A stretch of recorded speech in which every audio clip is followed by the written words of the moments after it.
What is going on, everybody? Welcome back, my favorite King Rancher, but this is circa 2013, and I finally have a truck I get to diagnose. Can you believe that? It's been a minute, but I'm gonna show you guys how to take care of that right there. Airbag light on, your 11 through 16. You guys are gonna need a scan tool for this one. All right, let's go.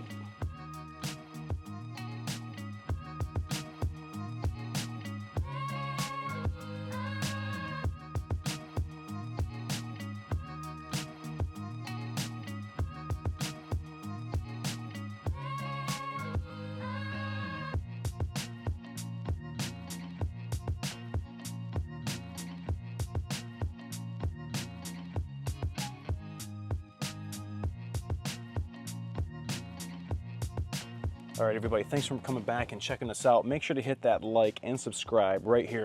2013 F350 coming in with a supplemental restraints control module DTC, or I'm assuming DTC because it's got the light on that looks like there's a balloon in somebody's face, or maybe a beach ball.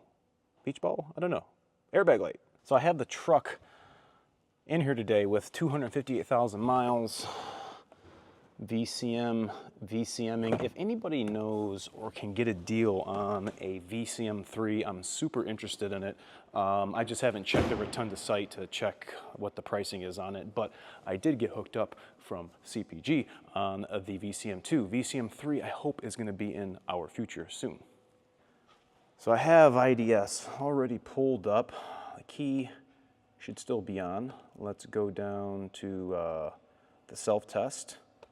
We're gonna go down to modules, and we're gonna run the restraints control module self-test. Now remember me talking about the two different types of codes. We have on-demand and we have continuous memory. Remember what I said about on-demand? It is an electrical fault happening right now. So when we have these codes come up on the truck, we have to look at the two different types of memory, continuous or on demand. And the test is done. Oh, we have something in on demand. Let's see what that says.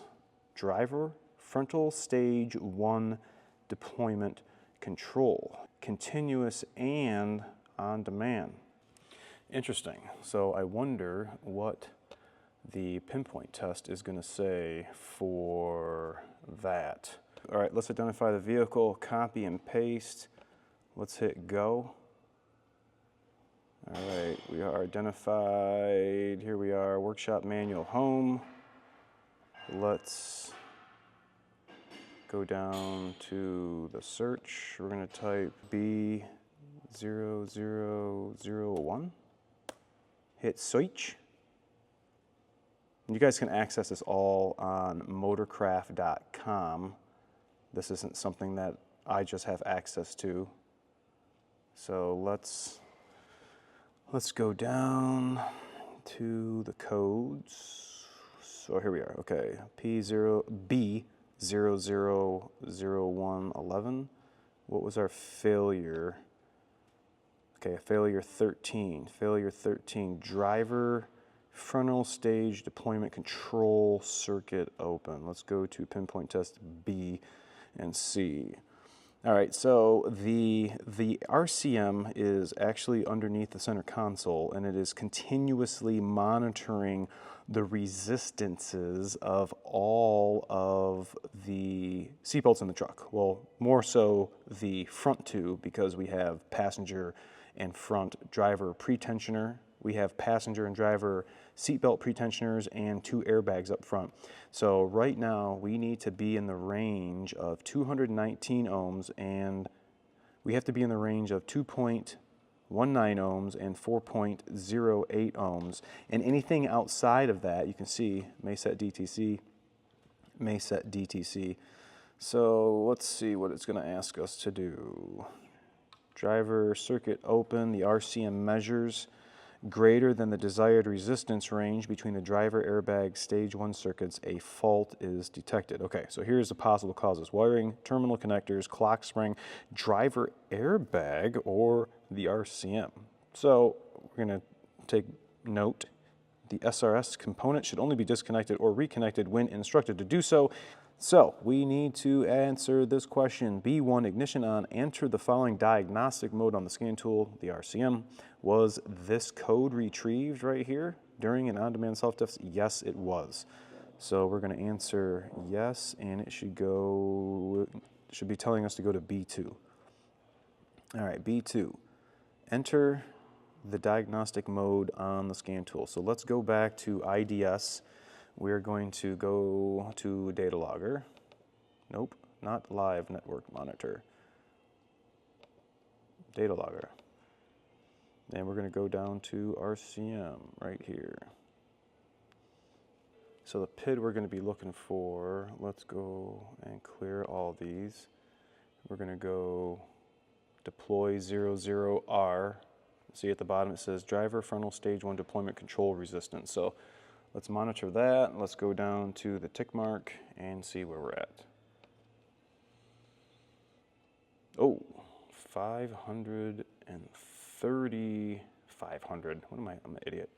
That does not say 500. Where is that decimal point? I have 5.30 ohms of resistance on that circuit. And what did it say we were supposed to have? Right there, supposed to be between 2.19 and 4.08 ohms. So that is definitely outside the range that we are supposed to be according to this pinpoint test. We're definitely going to answer no. B3, remove the lower steering column shroud to access the clock spring connectors while monitoring the deploy 00R PID, and wants to see if these numbers change. Let's go and do that. I'm going to take the computer in the truck and see if we can do this together.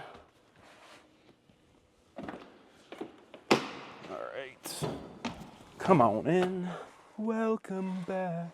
All right. All right. Let's go.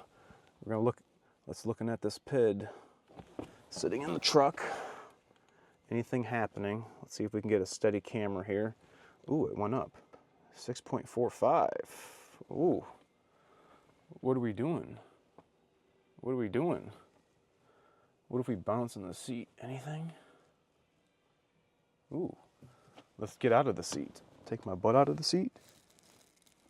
No. Sit back down. Okay.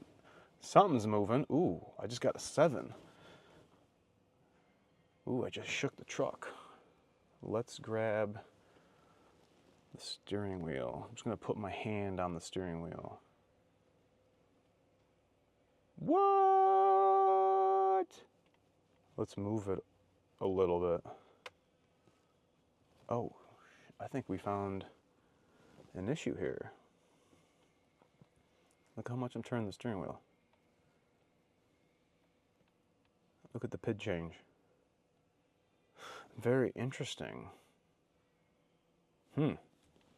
Well, the question I'm asking myself right now, what is moving in this steering column besides the wheel in my hand? That would be the clock spring. The clock spring is right behind the airbag, right behind the steering wheel, and mounts between these and the steering column control module. And that is how all of these wires and circuits go through the steering column and are allowed to stay connected while we move the steering wheel. Well, it does not like something. So the other thing I ask myself is if this is moving, the airbag is staying stationary. Like, this isn't flopping around in the steering wheel. This is mounted fast. Well, I'm going to keep this movement just like this. Look at the resistance reading. Look at that change. I'm wondering if we do not have a problem with the actual airbag, if we have a problem with the clock spring.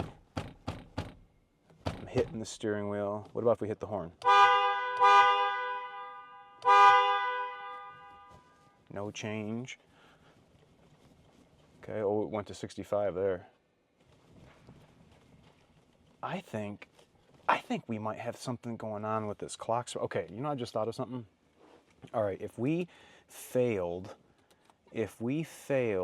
right here with on demand and it being out of range, what if I were to get the steering wheel to be in range? What did it need? 2.19 or 4.08? What are we at right now? Straight up 4 ohms. Okay, so let's test a theory. Since we had codes in on-demand memory, if I were to have the resistance reading in range, what if we reran the self-test and see if that code went away in on-demand? If that code went away in on-demand memory, I feel in my deductive reasoning that we have a bad clock spring. And if it stays in continuous, that's what I would want. The test just finished. I haven't looked because I'm looking at you. Let's look together. What do we got? Pass. Ah, be damn. Ah, be damn. Look at that. So now let's go back to data logger. Let's test that theory again. Let's turn the steering wheel so it is definitely out of range. Let's get it so it's out of range. Okay, so that's definitely not in the window that it wants. Let's go back to the self-test. Let's hit the refresh button and we should see on demand now for that same DTC, because now the failure is back and the resistance of the airbag loop circuit is not within its limits. Both for the driver and passenger, it's going to be reading very similar. The RCM continuously monitors these circuits so that it knows the integrity of those airbag circuits. Now, I know they did have a recall on these clock springs, which I have PTS pulled up. Let's go and look at the vehicle ID and see if we have any extended coverages. And no, we don't, just for EGR stuff. But I think it was more, I want to say maybe the 15, 16 trucks. I did a couple of cab chassis ones for the clock springs, but they were cab chassis work trucks. So doesn't look like we have any extended coverage on this particular VIN or application. F250, I said it was a 350, my fault. I'll have to create an estimate for the customer to see if he wants to take care of his clock spring. If you guys want to see a video to that, I guess let me know in the comments. Maybe I should film it, maybe I shouldn't, or do I just add it to this video? Oh, let me know in the comments. Live in the North? If you do like me, for your Power Stroke, for your Dirty Max, and your Ram, check out our sponsor, VentecLHG.com/PTT, so you can stay nice and warm. We're back. I guess you guys wanted to see the clock spring, so here's the clock spring. We got it already. I was quite impressed on the price. A part that typically had costed $150+ was now $50. So I'm hoping this is going to be a quality part. But here comes our candidate.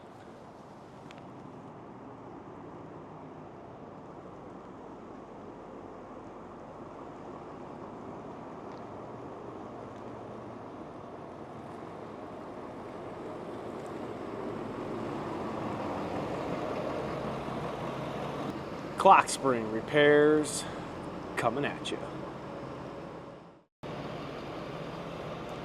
All right, everybody, thanks so much for coming back and checking this out. Make sure to hit that like and subscribe right here below. I'm gonna show you something. Go ahead and get out. I'm gonna show, leave it running. I'm gonna show you guys something. The first thing we're gonna need to do is get this steering wheel off. And we have, I don't know if you guys are gonna be able to see up through here. See that little square hole right there? Well, those are going to be accessible right there. We have one there, we have one there, and we have one right there. So to get to the clock spring, all of this stuff has to come off, but we have to turn the steering wheel in order to pop out the airbag. So this is kind of what I do. This is my method. So come on. So the truck is still running. I'm gonna get my PTT flat blade screwdriver, and typically I would look at the reflection against the instrument cluster glass, but the lower level, the higher level LCD is not allowing my reflection to show me the back of the steering wheel here. So what I'm going to do, I'm having the screwdriver be horizontal. I'll just put my light right here. I'm going into the rectangle or square hole, and I feel the clip. I'm starting at the top and prying down. Let's see if I can pop one side of the steering wheel out.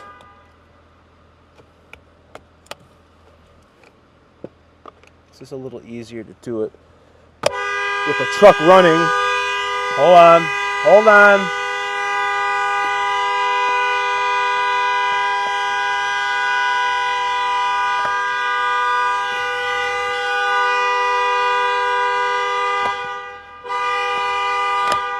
Okay, now I gotta pop, let's pop the middle out.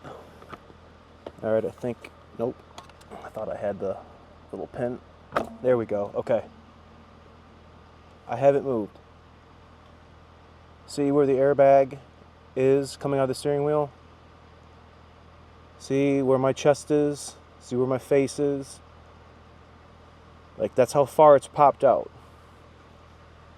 I haven't done anything else. I'm not poking, I'm not prodding anything.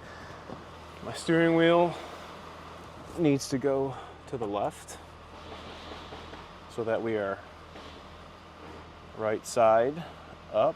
Okay. Go ahead and shut the truck off. Holster my Streamlight airbag coming out. Now, if you look, guys, right up here, we have a yellow. Oh, we got this airbag connector. We have two buttons right here. You guys can see that. See those two little buttons? Once you get that off, you can come over here and slide your screwdriver right there and pull your horn. That was your horn, and the contact patch is right here. If you guys have ever noticed, watch this. This right here, you guys can see it. Let me get the light on. Yeah, let's get my light right here. Duh. See right there? Beep, beep, beep, beep, beep, beep. This grounds the pad, and then you have a horn in all four corners. Beep, beep, beep, beep, beep. So that is the airbag. We'll put that in the back seat away from everything. Clock spring. We have one connector right here. Actually, you know what I want to do? I just thought of something.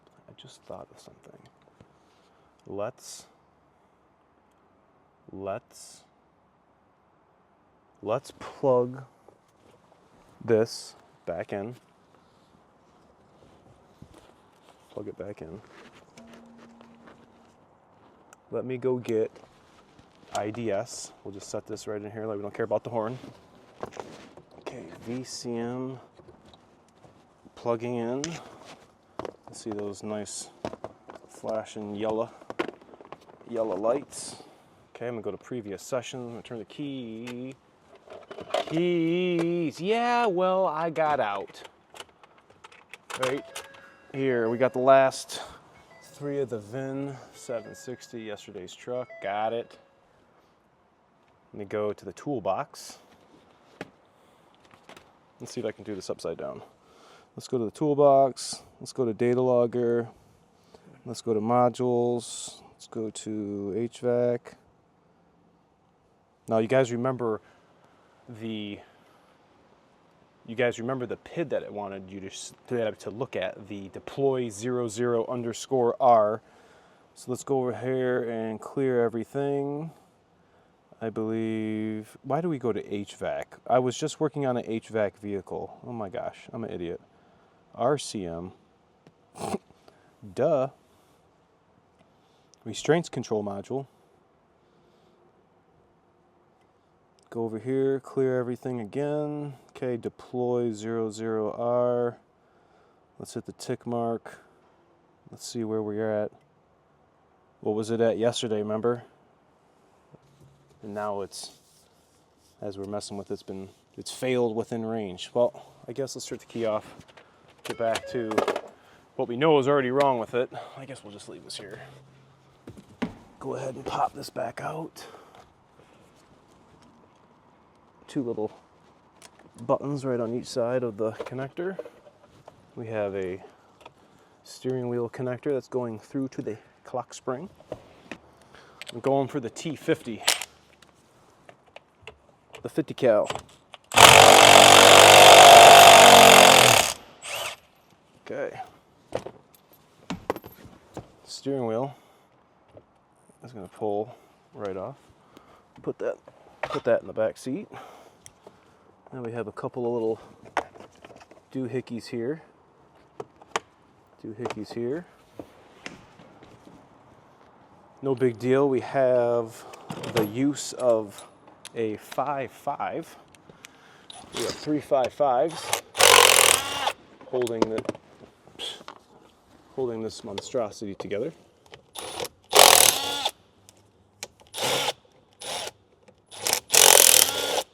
Okay. Now we can separate this.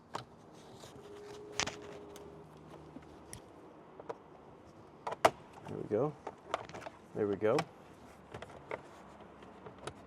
Oh yeah. Okay, clock spring is right here. We have one connector right here and 3 itty bitty teeny weeny yellow dot polka dot bikini screws.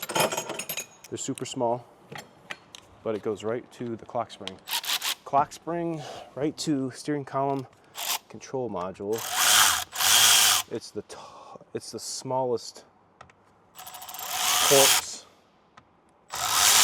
that I have in the set. Okay. Clock spring is going to have like 8 terminals right here on the back side going through the steering column control module. See what I'm talking about? See those terminals? Well, that's actually the steering angle sensor. That needs to go right back on here because that shouldn't have came off. But the clock spring, do you see what I'm trying to show? These 2 pins right here are supposed to go right inside those holes there. So let me get the new part. There was a recall on these ones, but this VIN did not have the recall on it. Okay, here we go, new one. Same thing. Gotta line those up, line the pins up. This has got to go in pretty much nice and straight. Bolt holes lined up. Let's make sure those pins lined up. Oh yeah, they're inside. Okay. I feel like we're connected. I can see the terminals are in. So let's go through the tightening sequence using the armpit light.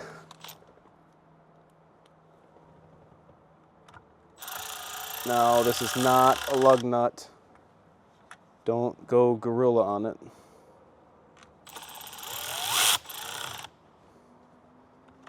And we have one up here.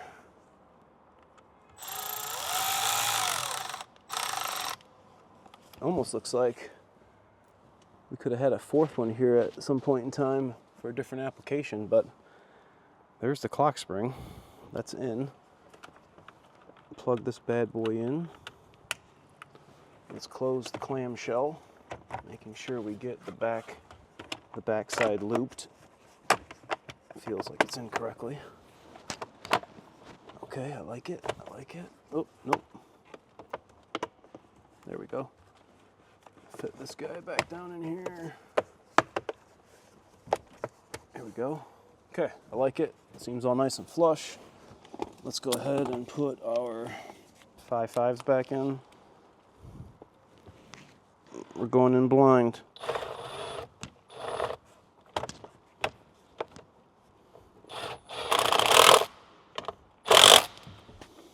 Let's see if we can go in blind again.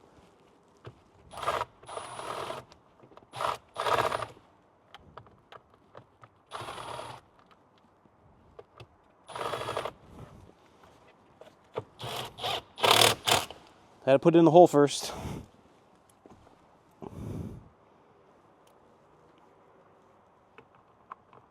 There we go. Okay. Pop that in. That's good. That's good. We don't want this to hit the steering wheel when it's turning. So we'll grab the steering wheel coming at you. This has got to go through, as well as the grenade pin. Oh, you got to make sure when you put the steering wheel on that these two squishies go through the steering wheel. Grenade pin. Ugh, frag out! Connected. Bolt. Bolting. Michael Bolting. Celebrate his whole catalog. All right, and then the airbag. Air the baggies. Okay, we'll do the horn because we did the horn last. We're gonna do that first. Push airbag connector in. Clear! Okay, IDS is still hooked up. All right, key, okay. Key going in. Remember the failure code that we had. Guess what? Airbag light is off. I didn't even clear the codes. Okay, we're at 3 ohms. Let's go ahead and do a self-test on the modules. Let's make sure we have no, what kind of codes? On demand. On demand codes are codes, electrical faults happening right meow. Not yesterday, not tomorrow, not 3 months ago, right meow. I proved to you guys that when we were checking the faults and switching around and manipulating the steering wheel. So, survey says, pass, dun dun dun. Go ahead and clear this continuous memory DTC. And then we're gonna do a couple of key cycles. Check the warning indicators, make sure we have nothing illuminated. And then we out, yeah. I gotta double check the coolant. And this happy customer is gonna be 258,000 miles on his way. Self-test, reading, continuous, pass, pass, pass. Airbag light, checking. Airbag light, checking. Proved out, concern fixed. If you guys are having an airbag problem on your Superduty and you have that kind of code, it might be worth your while to get ForeScan or come see me, PTT. We're in the D. We fix power strokes. It's what we like doing. It's what we are doing. It's what you guys are enabling us to do. Appreciate you guys. Remember to like, comment, sub, share, and we'll catch you guys all next time. King Branch or not. See ya.